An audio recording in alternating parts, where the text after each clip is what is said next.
Hey everyone, today we're gonna dive into a really practical skill. How to handle those tricky, manipulative conversations while keeping your cool. You know that feeling, right, where you walk away from a chat feeling, well, kinda gross. Confused, maybe guilty, or even defensive, but you can't quite put your finger on why. It's such a common and honestly frustrating experience. So let's just be super clear on what we're talking about. At its core, manipulation is really just about unfair influence. It's when someone tries to twist things to control how you feel or what you do, usually for their own benefit. And the very first step to taking your power back in these situations is just learning to see the tactics for what they are. I'm telling you, moving from that vague, something feels off gut feeling to clearly identifying the strategy being used against you, it's a total game changer. Here are some of the greatest hits, and I'm willing to bet you've encountered pretty much all of them at some point.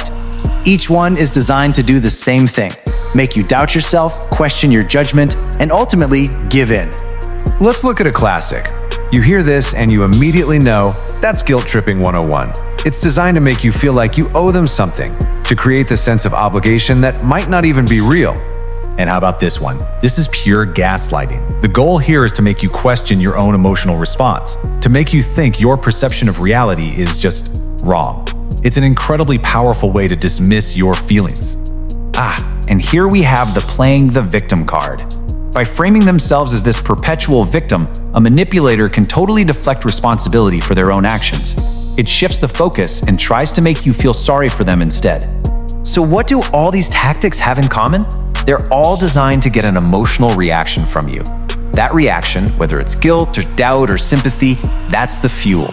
That's the signal to them that their tactic is working and that they're in control. Which brings us to our core strategy. And let me be clear, staying calm is not about being passive or weak, no way. It's an active, powerful move that completely changes the rules of the game. You're about to flip the script. This here really highlights the huge difference. Reacting is impulsive, it's emotional, it's exactly what they want. But responding, that's deliberate. It's calm, it's considered, and it puts you right back in the driver's seat. And this just says it all. When you don't give them that immediate emotional reaction they're baiting you for, you are quite literally refusing to play. You're holding onto your power instead of just handing it over. Okay, so this all sounds good in theory, but how do we actually do it in the heat of the moment? Let's break it down into a really simple 3-step framework that you can use anytime, anywhere. Here it is. This is your entire toolkit for a calm, effective response. It's just 3 steps. Pause, acknowledge, and set a boundary.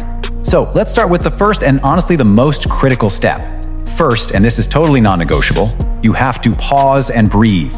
Before you say a single word, just take one deep breath. This creates this tiny critical gap that stops that knee-jerk emotional reaction right in its tracks. Think of it as your internal reset button. Second, acknowledge and state a fact. Now this is subtle, but it is so powerful.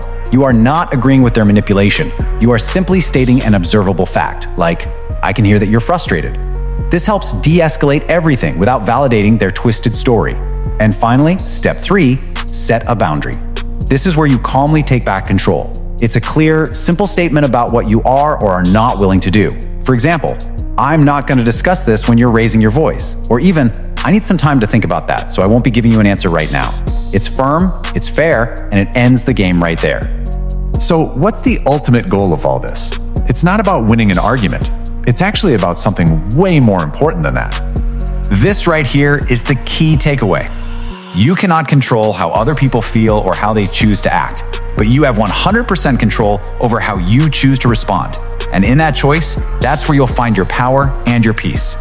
So I'll just leave you with this question. Think about the interactions in your own life.